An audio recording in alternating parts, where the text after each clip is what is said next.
Year after year, we see the NBA pull more and more talent from all over the world. It looks like Coach Todd Golden has taken a tip from the pros this season and brought in players from across the globe to build a future for this basketball team down in Gainesville. With this mix of global talent, transfers, and a few returners, we see a pretty promising season this year for the Florida Gators.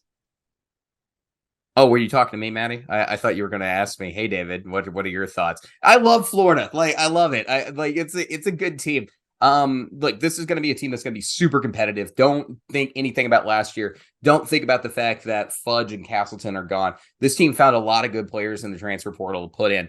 They found a lot. They got a lot of guys to compete in the SEC this season. And then they got some really good games. There are going to be some opportunities for them to grab some Q1, Q2 wins, build their resume this season, and be a very, very talented basketball team. And they're going to fight for March. Definitely one of the teams that I'm keeping an eye on that'll be in the position to fight for a seed this year. Well, today we're going to talk with Neil from the Florida Basketball Hour to get his thoughts on Golden's Gators this year. Let's get ready to dive into some murky waters at the swamp, because that's what we're talking about today on the Hoops Southbound Show. I love messing with you. I'm glad that I got the chance to do that. The Tennessee Volunteers are going to the Sweet 16. Florida takes its place in history. Back-to-back and unforgettable. Three-pointer on the way. No good. Pulls with the dunk at the buzzer. It goes in Arkansas Rams. And the Kentucky coronation is complete.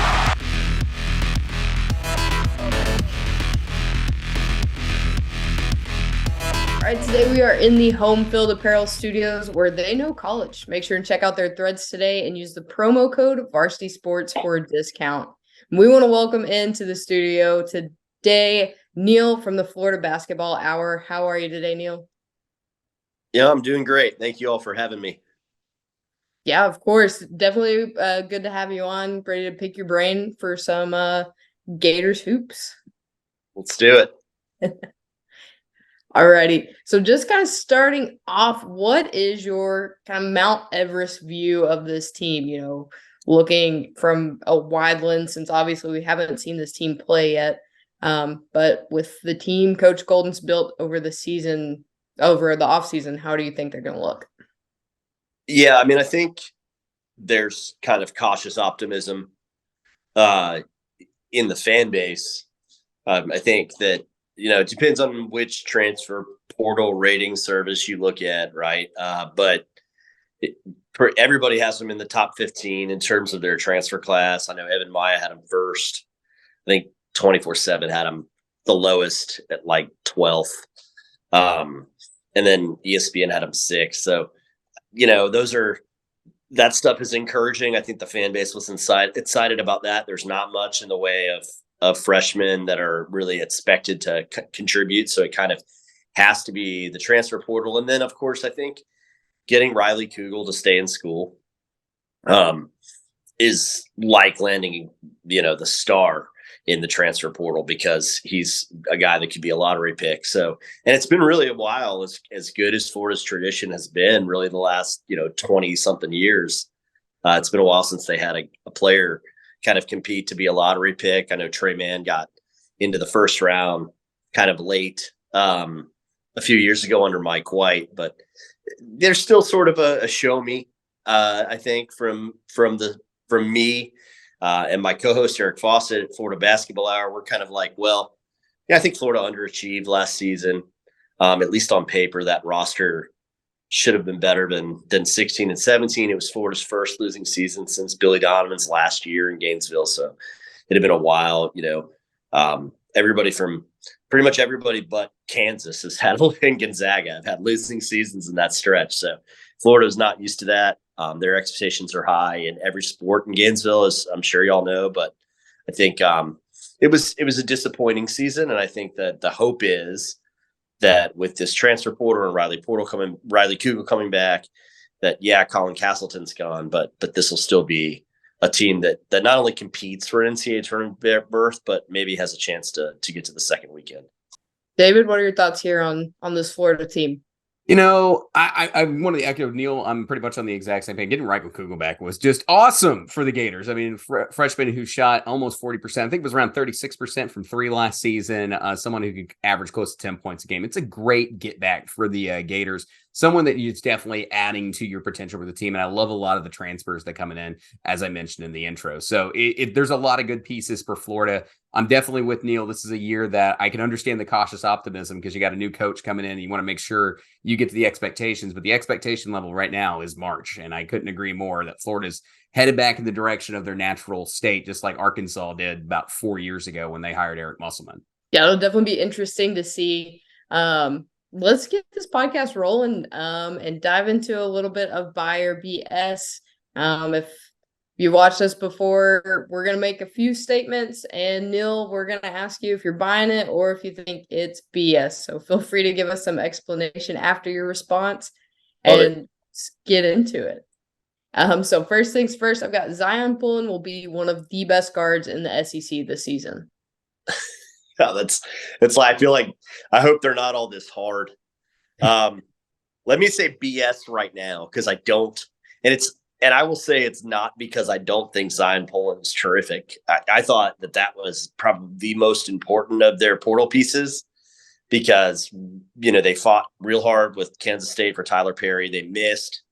But I love that they went after Tyler Perry the way they did. And then Zion Pullen hit the portal and, they won that battle. And I think Zion's a really good player, played in a bad league, but I don't think is a guy that is going to have difficulty transitioning to the Power 6 level. What I want to see is what's his role? Like, does Todd Golden envision him as a starting guard? Because I'm not sure that's the way I would use him. Like, I think what Florida really lacked last season was somebody who could impact the game offensively off the bench. And like, to me, if Zion Pullen is the sixth man and that's Todd Golden's vision for him, then, I could say buy it. But because I don't know that, I'm just going to say BS and, think, hey, is he starting? Because I think he's much better suited. And maybe this will be another question, but I think he's much better suited to be the sixth man than, say, Walter Clayton. Makes sense. I mean, I would be thrilled to have somebody who shot almost 50% from the floor last season, coming off for a six man for me. I know that John Rothstein is like in a disagreement mode with you a little bit. He thinks he's going to be starting five. But it's an interesting idea to put Pullian in as the sixth man. I like that. That's an entertaining thought. I really like that. That's an entertaining thought to have a really great swing six piece in there. All right, the second one, I will blame it now. This is all on Maddie. She's the one who wrote the buy or BSs this week. Florida has the deepest front court in the SEC. Yeah, I'm going to go BS again. They may end up having the best front court in the SEC. I don't think it's the deepest because I really feel like, and this is one that I think, the Florida basketball listeners aren't going to be surprised, Florida basketball hour listeners, but like maybe some of y'all's listeners might be like, we love Micah Hand-Lockton, but we love Micah Hand-Lockton in like 2024, 2025, right? Like we think the jump from Sunbelt freshman of the year, who kind of waned from a productivity level late in the season, to effective SEC big man is going to take a little while. And so to us, Tyrese Samuel, I think, was a great get, a proven player in a great conference, right? But Edge Jarvis, the Ivy League, is sneaky good. I don't need to tell you all that. He's a productive player and a good rebounder. I like the front court pieces.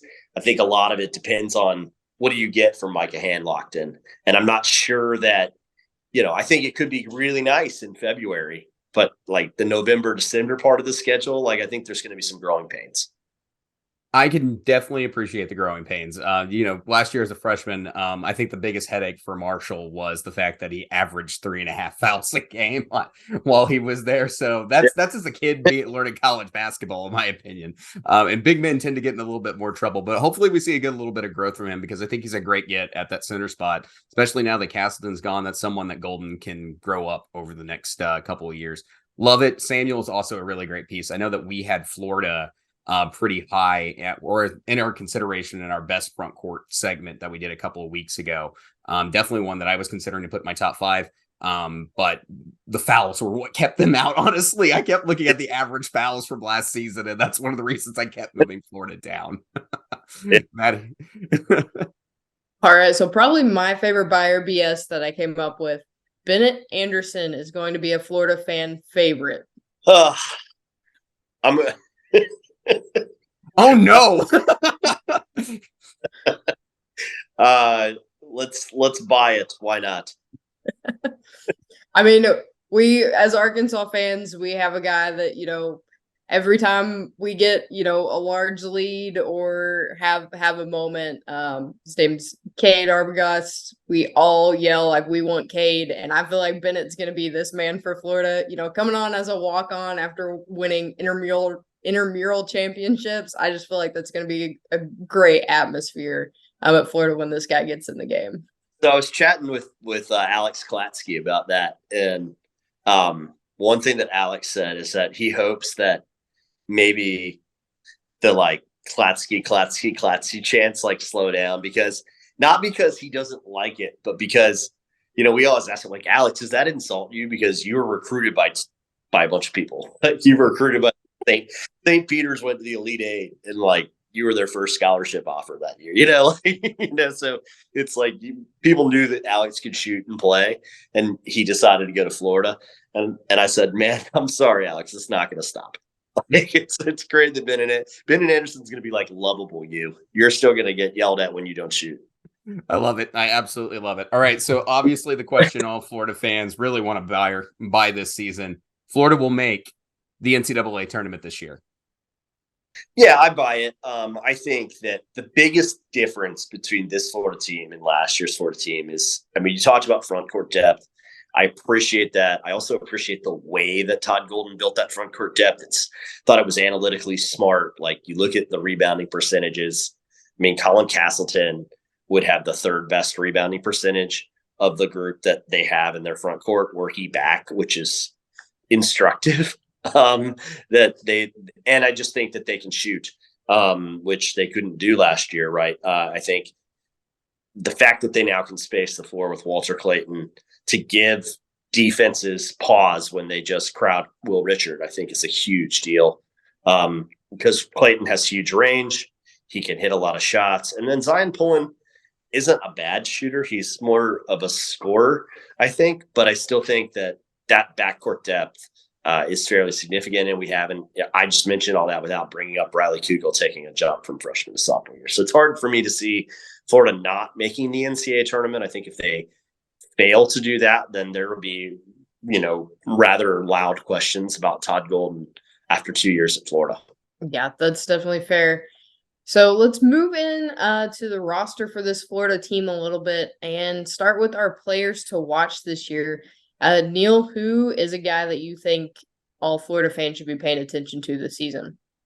Yeah, I think that, everybody's going to say Riley Kugel, and that's fine. We can talk about him. I don't think it was interesting to see him out at the camps that he was at this summer, particularly at the Nike camp, where he's playing against some elite collegiate players and some overtime elite guys, and he really showed up and played great.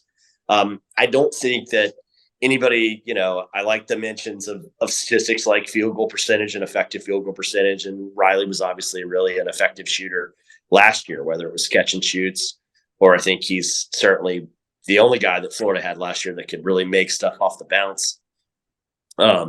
So he's exciting. The big steps for him, you started to see him late last season. He started to guard. That's going to, everybody in the NBA guards. People that make fun of NBA defense don't really understand it. So the fact that I think he became and was becoming an effective defender is special. I look for his steals numbers to jump. And then I think the biggest leap area for him is going to be getting to the free throw line. When you look at the really good teams under Mike White, the teams that had a chance to go to the Sweet 16, including the Elite and the Elite 8 team, and then the late Donovan teams. They just lived at the free throw line. They were constantly able to attack and get fouled. And I think if Riley can do that, and Florida can finish sort of in the top half of the SEC and in free throw rate, then they're probably going to be a really, really efficient offense, even if there's not quite as good defensively as they were last season. Yeah, I like the pick, and I think that's one that makes a ton of sense. Maddie, who's your star that you've got to watch right now? All right. So personally for me, I think he was the best get for Florida in this offseason. A grad transfer from UC Riverside, Zion Pullen. We've talked about him a little bit today. Averaged 18.3 points, 4.4 rebounds, and 4.2 assists for the 22-23 season. Is a shooter with 48.6% field goal average. So I think he's really going to help the Gators tremendously this season in a spot where they kind of lacked last season. So I think Florida fans should definitely pay attention to him. Whether he's a starter or whether he does come in as a sixth man, I guess we'll see. Yeah, I was about that close to picking Pulliam, but I put my money down that one of you two were going to pick him. So I went with Tyrese Samuel. Golden and the Gators needed a proven post player this season, and Samuel is that type of guy. 6'10", 235-pound big man, grad transfer forward coming out of Seton Hall. Samuel averaged 11 points, just under 6 rebounds, and shot 55.6 from two last season in a league that was rated, it was the third hardest league in the nation last year. The Big East was an incredibly powerful basketball conference, got the national champion out of there. Tyrese Samuel was a very good player in that league. So he's got a ton of power P6 experience that he's going to be bringing to this Gators team. He can also have the versatility of throwing him in the 4 or 5 spot, which is something that I really like. Like the ad a lot. It's another piece of depth for the Gators and their front court, and just a piece I really, really like coming out of a big, tough league like the Big East. All right, let's break down the front court. Speaking of them a little bit, obviously kind of the focal point here for Golden when you're taking into consideration his new recruits and transfers that he's brought in this year. How do you guys see this front court working this season? Well, I mean, I think it's, I love the stuff on Tyrese Samuel. One stat that jumped out to me was a Hoop Lens number and a synergy number that among front court players, his 2-point field goal against was third best in the country last year. So he's coming back, that he can absolutely lock you down in the front court. Remember that Seton Hall team beat UConn in the regular season. I mean, he can win some battles in the front court, and he's excellent defending without fouling as well. The guy that I worry about, as I've already mentioned, is Handlockton.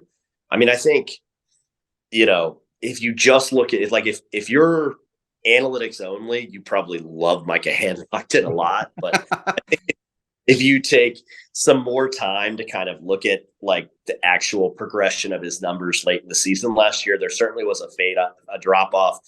You mentioned astutely the 3.5 fouls. That's problematic, especially as he transitions to the SEC. He's thin. I don't think he's a very good passer, which concerns me a little bit in terms of how Florida operates offensively with him on the floor. I do think he's an excellent athlete. So let's see if he can be an effective vertical spacer and maybe create issues on both ends with his mobility and his length. That's the ideal world for Todd Golden. I don't think he has to start to be effective. And then the last guy I really think is that we haven't talked a lot about is Edge Jarvis, one of the best rebounders in the Ivy League. And what he's good at is being on the offensive glass, which Florida was atrocious at last season. Now, part of that was schematic, right? They were so bad in transition defense that Todd Golden, whose San Francisco teams were analytics darlings on the offensive glass, he had to do what he wasn't comfortable doing. Todd wants to attack the offensive glass, get second chance points. They had to not do that last year in order to play better defense. I don't think Florida's going to want to play that way this season. So that's kind of my look at that group. Yeah, I totally get it. You're talking about the different numbers that you're seeing on analytics when you come to the front court. Speaking about those reboundings, last season, Florida was the second worst in the rebound differential in the conference last year. Just Missouri was worse, and Missouri was also really, really bad. So there was still plenty of gap between Florida and Mizzou. That was their absolute worst category. But, you got a ton of different guys coming in that I think are really interesting. You already mentioned EJ Jarvis, really great player coming out of the Ivy League. And then you like Micah a lot. What I do, you mentioned the fouls. We've mentioned a lot of the analytics and you're breaking them down when you watch the game. But, one of the things I do really like is that the guy comes up with double-doubles on a regular basis, which is something I really like. He averaged just under 10 rebounds a game last year and 8 points. He's got, like you mentioned, we mentioned it before. He has a problem with fouling. You got to work that out on that end. Couple other players just to throw them out there. Really interesting freshman in the front court. You got Alex Condon from Australia, 6'11", 230-pound center, 3-star according to 24/7. He's an Australian football player turned basketball player. Love that. By the way, as someone who played rugby, both in high school and college, Australian football is not rugby. It's a different sport entirely. But it's just he knows how to play a little bit of a tough game, and he comes from an area, same program in Australia that developed Patty Mills. He's quick, he's athletic, and he's very physical. Might be someone that we get to see every now and then on the court if he's got a chance to mix in. He absolutely thrives in transition, and of course, Florida finished with the third fastest pace in the conference last season, which should benefit his game quite a bit if we do see him on the court. So I like the front court a lot. There's a lot of interesting pieces in here. And I think Golden's got like a whole just bucket of toys that he can just play with at any time he wants to see what the best combination is. Definitely. I think you guys definitely made great points there when it comes to the front court. But let's move on to a part that I have a little bit of a question mark over for me is Florida's backcourt. What are you guys thinking here? How do you think Todd Golden's going to lay this one up for the season? Well, look, I think Florida, the biggest question on the team is, can they score more? Are they going to be better on the offensive end? And to do that, they brought in a bunch of really solid perimeter pieces. They shot 31% from deep last year on high volume. That's not going to get it done. They're also one of the worst offensive rebounding teams in the country, as we've kind of mentioned. So if you can't space the floor, you can't shoot the three, and you can't rebound offensively, that's going to be tough sledding in a Power 6 league. I don't even care what Power 6 league. It's hard to win that way. So they have to be better on the offensive end. They need Riley Kugel to take a leap. Remember, we all thought Kwesi Reeves was going to break out last year, and then now he's at Georgia Tech waiting to figure out if he's actually going to do that. And I'm not saying that Riley Kugel is a comparable player. I think we all saw what he's capable of late in the season last year, and we know how good he can be. But, it's not automatic that Riley Kugel takes that leap to first-round draft pick. It's certainly possible. But so I think a lot of the impetus is on, Walter Clayton and Zion Pullen. Let's just call it what it is. And I love Walter Clayton. Obviously, I think played for maybe the best coach in college basketball, and Rick Pitino, and was sensational. Now comes home to Gainesville to play in front of the home fans. What kind of contribution does he make? Can he handle being a starting point guard who isn't going to get to be ball dominant because Riley Kugel's ball dominant? I think those are important questions with him. And then Zion, what's his role? Is he a starter? If he's a starter, what does that mean for chemistry with Clayton, who I think came to certainly play a lot? But if that backcourt meshes, I think it has a chance to be one of the best in the SEC. Yeah, it's got a chance to be really fun. I know that you mentioned some of the concerns there, where it's going to kind of be Pullen and Clayton. But the thing I keep looking at that I really like, and that what's really been, over and over again since 2010 we've seen, is that experienced players tend to make really good decisions and play quality basketball. And when you look at this, you got Zion Pullen, who we've mentioned over and over again, grad. He's a fifth-year senior, or however you want to define him. And then you've got Rishwin coming in from San Francisco, another guy who's played 5 years. You've got then Clayton. He's a junior who played great basketball under one of the best coaches of all time there at Iona. So that's another one there. And then Will Richard is a junior as well. So you've got a ton of pieces in this backcourt that's got a ton of experience on them and can make themselves translate some of that experience in this front or back. I keep trying to do that every time we talk, is that I keep going front court because it's the way that you look at the court. Backcourt. But I think there's a lot of experience back there, and I think that can help with that experience of how to make relationships on the court and how to read other guys in their decision making.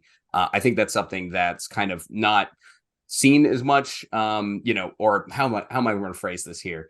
It's not something that seems to be counted, but there's a ton of experience in this backcourt, and I think that's going to help Florida a lot this season in the backcourt. Yeah, for sure. I think, with that experience that you mentioned, David, and then all of those pieces that Neil mentioned, I think once we get into the schedule a little bit and see what kind of chemistry we're going to be dealing with these pieces and all these players, we'll get a little bit more insight to if we'll see Florida in the NCAA tournament or not.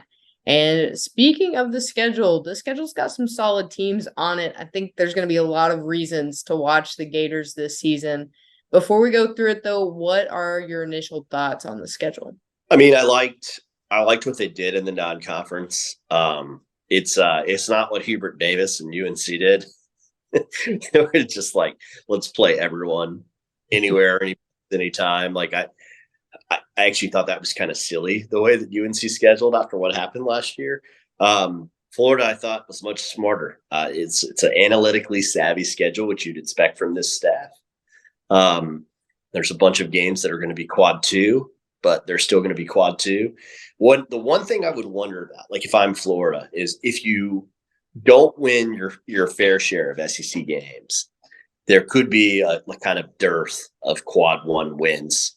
There's not going to be a ton of quad 1 opportunities. Look, certainly Virginia could end up being one, depending on how things go. Life without Kiki Clark. I think, in a perfect world for Todd Golden and their staff, Pitt is one, but I don't think it will be. So Florida State won't be one unless something strange happens, I think. So I think, once you start kicking these off, you go, man, what do they need to do to make sure they get multiple quad 1 games? And I think the biggest thing is they need to win that Pitt game at the NIT, so that they get to play Baylor, at least get a quad 1 opportunity there, because there aren't a ton of them that stand out. Now, there aren't a lot of – one thing I love that they did is played a lot of neutral court games or even semi-home games to kind of protect themselves against decent teams, where, like, if you take a tough loss in any of those games that are on neutral floors, it doesn't kill you. But I think the biggest 2 games for them are really going to be the Pitt game at the NIT, and then they have 2 games in Charlotte. Really need to beat Michigan, who I don't think is going to be great, but got to beat them in Charlotte and not give away a game like they did last year when they lost to Oklahoma in that Jumpman tournament. I think they're going to be calling North Carolina or Charlotte, North Carolina, eventually like North or something like that. Like yeah. We'll see. But yeah, no, I do like the neutral court sites, and you mentioned the quad opportunities there. To make it a quad 1 in neutral sites, it's got to get to 50. That's it. So that's the hope and prayer, is that there's a couple of quad 1 opportunities on those neutral sites to bump that resume up a little bit. Definitely. So let's get into it. Florida kicks off their year with Loyola, Maryland at home, and Virginia in the Hall of Fame series in Charlotte, North Carolina. No, Neil touched on these a little bit, but do you guys see any bumps in the road for either of these games? I mean, I think that I actually talked to the staff a little bit about the thought process behind scheduling an out-of-conference game against Tony Bennett, and which, I think casual fans are always like, oh yeah, we can beat Virginia. And then they lose 55-44 and wonder what happened. Right. But I love this. I love playing them second. Their second game without Kiki Clark. You kind of lose a foundational figure in your program, and you've got, it will take Tony Bennett and that team a few games to figure out what life without him looks like. Florida rolls in with, like you mentioned, a bunch of graduate transfer guards. Like, I kind of like Florida in that game, and I don't think they're going to have any issue with Loyola. Yeah, I'm with you. First game of the season, I just mark it as a W. That would be one that I don't anticipate an upset on, unless you're just sleeping on the first game of the year. But there are some, he mentioned Kiki Clark. Neil's spot on there. It's going to be a kind of rough road. They've also got a ton of newcomers on this Virginia team. Dante Harris, Blake Buchanan, Elijah Gertrude, Jordan Meyer, just to name a few. There's a combination of transfers and new faces for Virginia. So yeah, Tony Bennett's going to be figuring out a new squad pretty early in the schedule. So I think Florida's definitely got an opportunity to grab a pretty good win. Right now, John Rothstein does have Virginia 4th in his ACC preview and his rankings. Take that as you will, but that's currently his power rankings in the ACC. All right. After those first 2, we've got some in-state rivalry games, which could be huge for recruiting in Florida. The Gators are going to face off against Florida A&M and Florida State, both at home. What are we thinking here for these games? Yeah, I mean, I think Florida A&M last year was Florida's fastest game. I think they got over 100 possessions. So be a good one to go to if you're a fan. Like, it should be a lot of fun. Kind of an easy win for Florida. Florida State, it's always a dogfight, but it's kind of been interesting to see this rivalry shift a little bit. Obviously, Mike White finally vanquished all the Leonard Hamilton demons before he bolted, and then Todd won last year. I just don't. Leonard Hamilton deserves like multiple chances, given everything he's done in Tallahassee to get this figured out. But I can't see them coming to Gainesville and winning. So again, I think Florida has a really good chance to go to the NIT 4-0, and then those games are going to be super important. Totally agree. You can wake yourself back up watching that Florida A&M Florida game after watching Tony Bennett and the Gators have about 40 possessions in a basketball game, and then turn it right around and watch 100 possessions in that Florida A&M Florida game. But then, Florida State's also a team that's projected not really to do too much in the ACC this year. Yeah, no, it's a great home field advantage when the students start getting rocking there in Gainesville. So I don't anticipate there being too much of a problem. There are a couple key players for Florida State, but honestly, overall, I think Florida's the better team, and I think they can win the front court battle. We may actually watch them win the boards in that game, I think. So do a pretty good job in the front court and they take care of business. So I like Florida's chances of beating Florida State a lot at home. Definitely. So then we'll see Florida move into the NIT season tip-off after that. Their first matchup is going to be against Pitt. Neil kind of alluded to that earlier. And the second will have a possibility to play either Baylor or Oregon State. Could be some tricky components here. What are your expectations for this MTE tournament? Yeah, I just think Florida needs to win the first game. I think they should win the first game. I think they're more talented than Jeff Capel's team.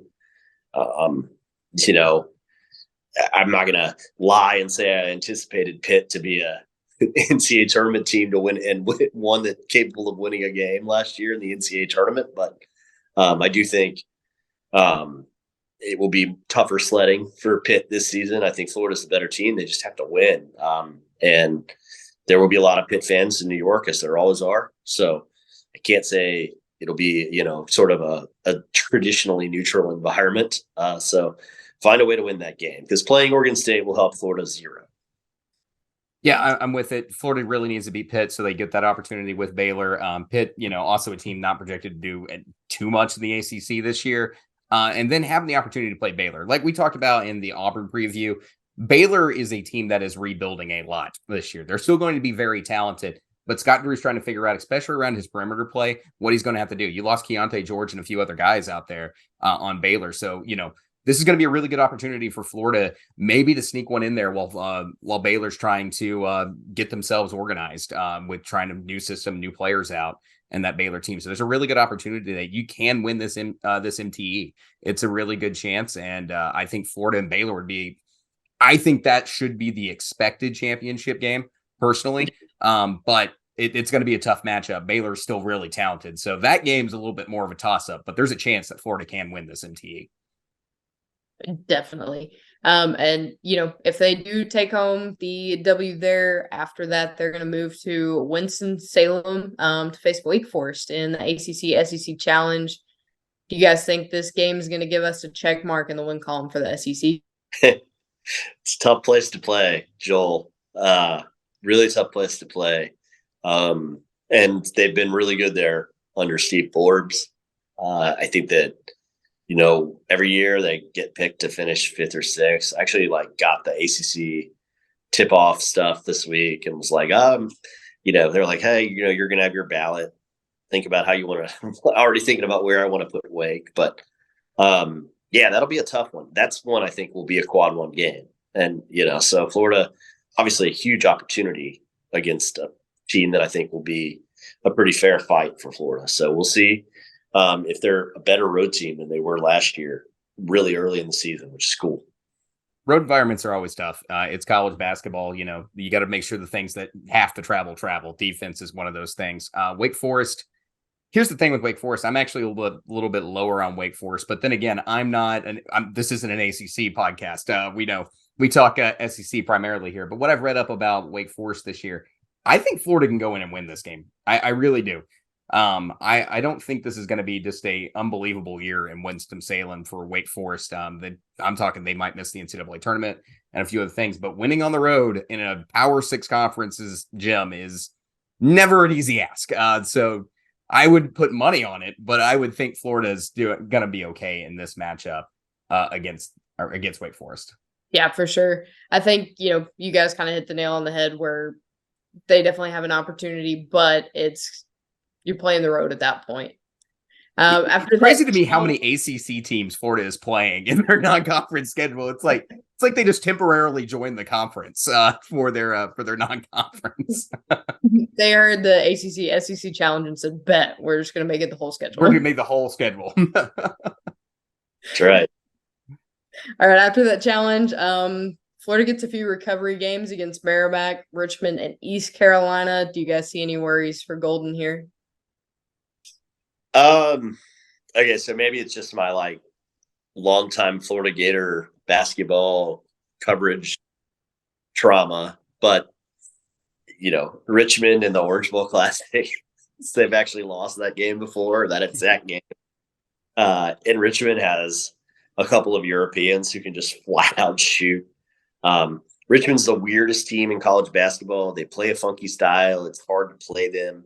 It's difficult to prepare for. It's a little bit like trying to play the triple option, right? Like you don't see that particular zone that they play all the time. You don't see that style of offense all the time. So certainly could be challenging. Florida just needs to make sure they guard the 3-point shot. Remember, Richmond beat Drake, a really, really good team, by 40 last year, and then lost some other games by, 30. So very confusing team. Merrimack's going to be super fun. I don't know if y'all have ever seen them play, but yes, I was going to. If you weren't going to mention Merrimack, I was like, yeah, that was a team that was fighting to win their conference last year. That game's going to rule. Florida will win, but it will be awesome. It'll be a good one. It's going to be one that you don't want to sleepwalk in, but Florida's more than capable of winning that basketball game. I'm with you. There's two teams that I'm like, I never want to play these teams. Richmond and Bellarmine. Don't let me get anywhere near those two. Their style of play is just totally different than anything else you're going to prepare for all season. So yeah, I'm with you there. That one's kind of a little bit iffy too, but I do think there's a clear chance for 3-0 walking through this opportunity if you don't sleepwalk through any of those games. All right, so then we'll see Florida go to the Jumpman Invitational, and the Gators will face what is possibly one of the biggest challenges in Michigan. What will Florida need to do to keep this one competitive? I think they just have to, make sure that Imkamnua doesn't hurt them too badly. The Caleb Love thing was just so devastating for Michigan, I think. I hope that Coach Howard is recovered and on the bench by that time. I know that is in itself, not something we're totally certain of. I'm thinking about him. And but yeah, I mean, this Michigan team is not as talented as last year's. And Florida has handled front courts like that before, but yeah, I mean, they just have to play better than they did last year. I thought one of their worst performances was in Charlotte. So hopefully the second time in the Spectrum Center in a month is a charm for Florida in this game. Yeah, with you. Hope Juwan Howard recovers, has a speedy recovery, getting back to the bench and everything else. Legend to the game, someone that you want to make sure gets through okay. Returning starter for Michigan this year, Doug McDaniel, very talented player, a little bit on the smaller side, but he did average 8.6 points per game, 3.1 rebounds, and just under 4 assists. Really talented piece for the Wolverines. And then also Terrence Williams, somebody to watch out, 4th-year junior, 6 rebounds, 6 points. Then was roughly 25% from 3, but not somebody going to necessarily space the floor out too much for you, but has a little bit of shooting ability. So it'll be a fun matchup to watch there in North Carolina. And again, the O North, I think, is what Florida fans are going to be referring to it as this season. So then we move on. 2 last home games before the Gators gun for SEC play. We've got Grambling State and Quinnipiac, both at home. What are we thinking here? Not worried that much. I warn people as a former manager that those before Christmas break game is always weird. You just never know which team is going to show up because they know they get a couple days off. They know they get to go home. So Grambling State was pretty good last year. But I I don't have any Texas Southern vibes from this game, so I think Florida will be okay. Yeah, Grambling State last year came in and upset Vanderbilt around this about what will be about the same amount of time this year, and that was the poison that made sure Vanderbilt was not going to make the NCAA tournament last year. There is something weird about Christmas games. I've been to plenty of them. The students only about halfway show up because most of them are home and wherever they normally, in their hometowns and everything else. The energy's a little weird. Players are ready to take a break. It's the weirdest time in college basketball, and it does have the potential for upsets, but I do think Florida is more than talented than both of these teams and should take home W's. Now, the matter of how close they are, because it's Christmas time, may be a little bit hair-pulling at times. Okay, guys, so after going over the non-conference schedule, I've got the win total at 9.5. Are you guys going over or under that number? I'm trying to think on it right now because it's close, right? I'm going to go – I want to go over. I really do. I think 10. I'm thinking 10 is where my head's at right now. I'm trying to pick out the losses, though. Like maybe Michigan and Baylor would be two of them, but I think 10. Yeah. If I'm doing my math right, it's 10 wins at that point. Yeah, that's 10. I got 10 and 2 too. I got Baylor and Wake. Baylor and Wake. Okay. Yeah, so we're both thinking the Baylor game. That would be the one to point out too. All right. Right. All right. So after non-conference, let's move into conference play. Just a real quick overview. They've got Vanderbilt twice, Alabama twice, Georgia and Mizzou twice, and Kentucky twice. They will play Arkansas, Mississippi State, Auburn, and LSU at home. Then on the road, they will be facing Ole Miss, Tennessee, Texas A&M, and South Carolina. What are your thoughts here on this conference schedule? One thing that stood out was they get to play Kentucky twice in January, which if you're going to play Kentucky under John Calipari, play them early. I love that Florida plays Kentucky in their first SEC game in the O'Connell Center, because I think a lot of those freshmen from Kentucky are going to come in and be like, what is this environment? What is happening? So I think Florida can kind of steal one there against a team I expect to be at least a 3 or a 4 seed. So that's one that stands out. The flip side of that, of course, is that even though Florida has a bunch of graduate students, they got to go up to Ole Miss and play Chris Beard 4 days later. And that's kind of a frightening game. That stretch in early January is going to tell us so much about this Florida team, right? You get Arkansas and Gainesville, where Arkansas has won once this millennium. Yep. And you get Kentucky out of the gate, but your road games are Ole Miss, Tennessee, Missouri. I mean, man, those 5 games, that's a frightening January for Florida, I think. And I don't like that road game February 3rd at Texas A&M. But, Florida and Todd Golden, they played 2 great games against A&M last year, just happened to lose them both by a combined 3 points. And then, there's a couple ones you just circle. Obviously, you got your senior night game against Alabama. That'll be a lot of fun, I think. And then the week before, you get a midweek battle with Missouri, who I think could be on the bubble, really desperate to get a quad 1 road win. So I don't know. It's a better SEC schedule than they've had in recent years, I think, especially because they get to play Kentucky twice. But, it's the SEC. It's a better league than it's been. So always tough.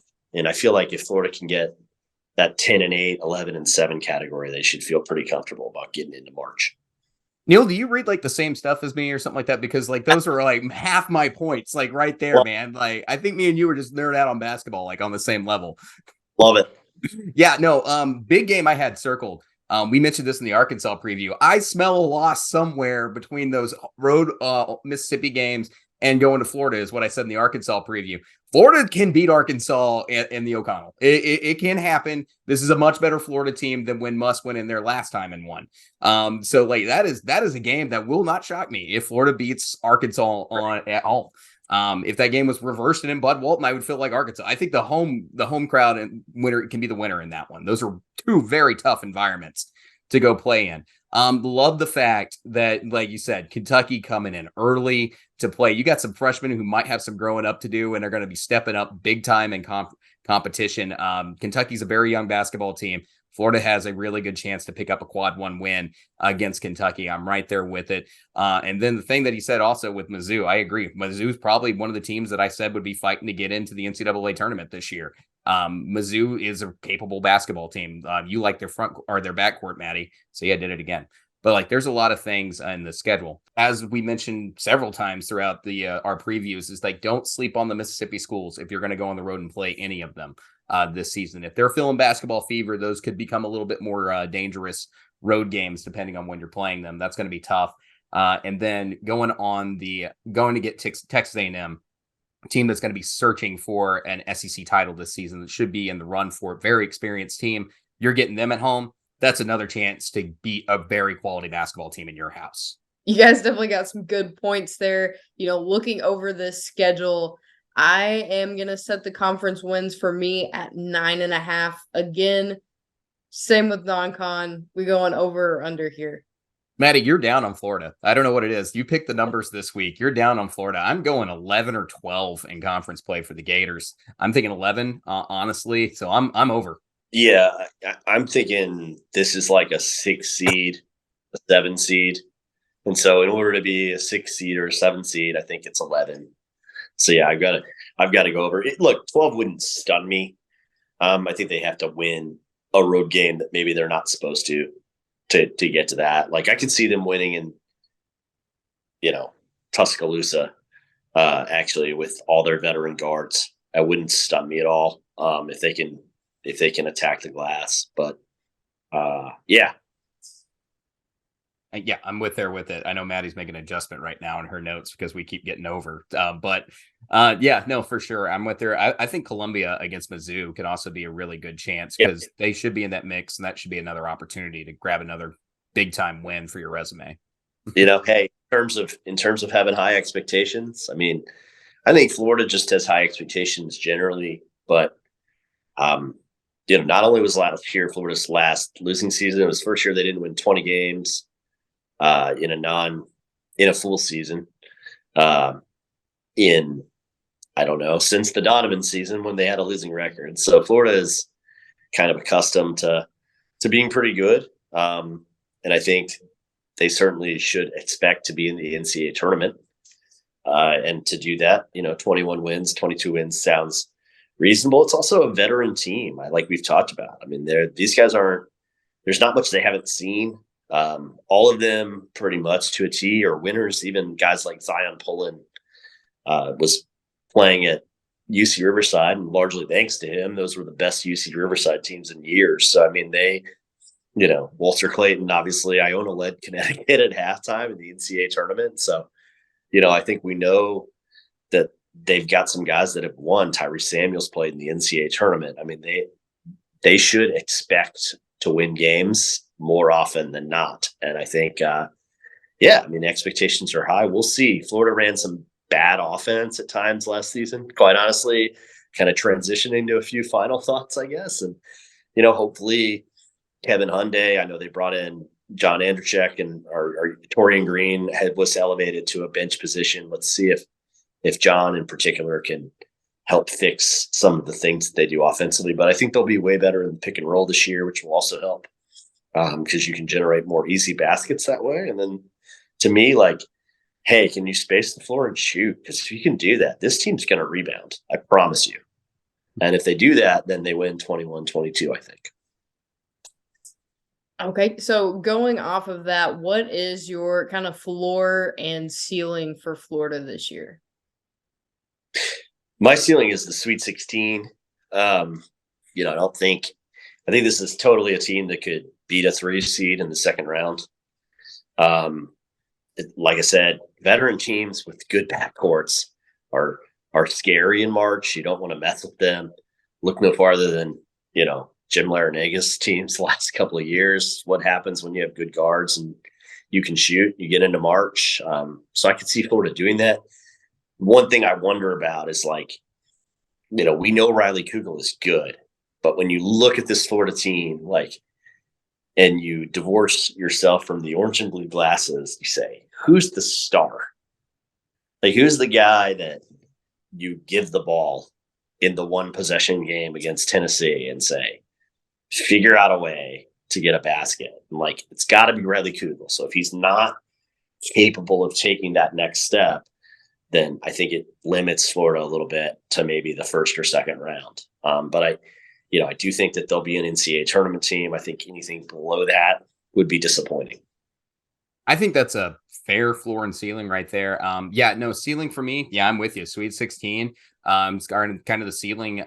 Maybe even deeper. You don't really know. But a 6 seed is, just all depends on the draw is what I'm saying there, without seeing a bracket. But, if they came out as a 6 or 5 seed, yeah, they're capable of beating a 3 or 4 seed. Absolutely. I think, when you got teams that can rebound and you got teams that, have experience in the backcourt, they can beat teams. Exactly what Neil's saying. They have the potential to do that. Like you're saying, a 4 or a 6 or 5 seed kind of seems like the ceiling to me. A 5 seed, yep. maybe a 4. Like, I don't know. I'm not going that far, but that would be a real ceiling. That would be the roof, I think. But if we're talking here, ceiling, I'm thinking a 6 seed, really for the Gators is how I'm kind of feeling that out. So one of the middle tier ones, and obviously somewhere in the top half of the SEC as far as the conference standings go. For a floor, another trip to the NIT, that would be the floor, and I think that would be a real disappointment for a lot of Gator fans. But I still think they would even still then finish in the top half of the SEC this year. Yeah, I'm going to roll with you there, David. I think NIT is probably the floor for this Gators team. Looking at, for me, probably, like you said, 6 to 8 seed in the NCAA tournament, and I'm thinking second weekend in March for them. So kind of going off of that, pretty much wrapping up here, what are any final thoughts that you guys have for the Gators team before we see them perform here this season? No, I just think, like I said, I mentioned Riley Kugel. I think you got to get that league. You also have to get the production that you expected to get when you sign a bunch of good guards in the transfer portal. Because that was the big thing last year. This Florida team will defend, even with Colin Castleton gone. I think schematically they do a good job on defense. Todd's a defensive guy. Their drop, pick and roll coverage is really good. They defended that at a really high level last year with or without Colin. And the guys that they've kind of replaced by committee they're replacing Castleton kind of by committee. You're going to get shot blocking from Handlocked, and you're going to get solid defense from Tyrese Samuel. So I don't worry about them defensively. It's just like, they got to make shots. They got to space the floor better. They got to run good stuff. So if they do that, it should be a much better year in Gainesville. Definitely. I think Florida has a lot of promise this season with the transfers that they've pulled in. I do still see this as a building year for Coach Golden and the Gators, but I think after the loss of Castleton and Fudge, it's still going to be a better year than most expect outside of, the Florida and SEC fan bases. I see Florida finish definitely in the top half of the SEC this season, and I think it's going to be a solid year for them. That I don't think a whole lot of people are going to have much faith in, like I said, outside of the SEC and the Florida fan base. I kind of disagree with you, Maddie. I think some people are expecting Florida to actually be pretty darn good this year. A few weeks ago, maybe it was about a month ago, we looked at at Joe Lunardi's first preseason bracket. Now, again, I don't particularly enjoy Joe Lunardi, but I do agree with him that there are going to be 8 teams from the SEC in the field this year in the NCAA tournament. And I think he was right for putting Florida as one of those 8 teams in his bracket. I think there's 3 teams in the SEC that are going to be fighting for that 8th spot. It's going to be Mizzou, Georgia, and Florida. I think Florida's got a really good case to be the better of those 3 with their front court and having the experience they have in the backcourt. So I like that position they're in. I know I'm bigger on Mizzou and Georgia than some people are, but like Florida is that team that I think can absolutely compete, provided that front court stays the heck out of foul trouble, because there are some foul statistics that can run some games for them. I think right now in my notes, I've got the Gators, like we talked about, top half of the SEC. I got them in the 7 to 10 range for their seed in the NCAA tournament. I think it's somewhere probably an 8 is what I'm vibing with right now for the Gators. Definitely. All right. Well, we want to thank Neil so much for coming on the show today. Neil, can you tell the people where they can find you at and listen to the Florida Basketball Hour? Yeah, Florida Basketball Hour is available on pretty much any streaming platform, Spotify, Google, Apple Podcasts, wherever you prefer to listen.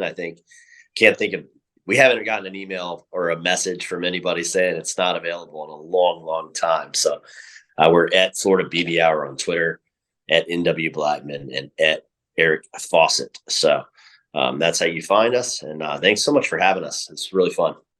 Thank you guys so much for watching it. Next, we will be previewing the Georgia Bulldogs. You definitely don't want to miss that one. So make sure and like and subscribe to the channel where we're talking more SEC basketball every week. Thanks, guys.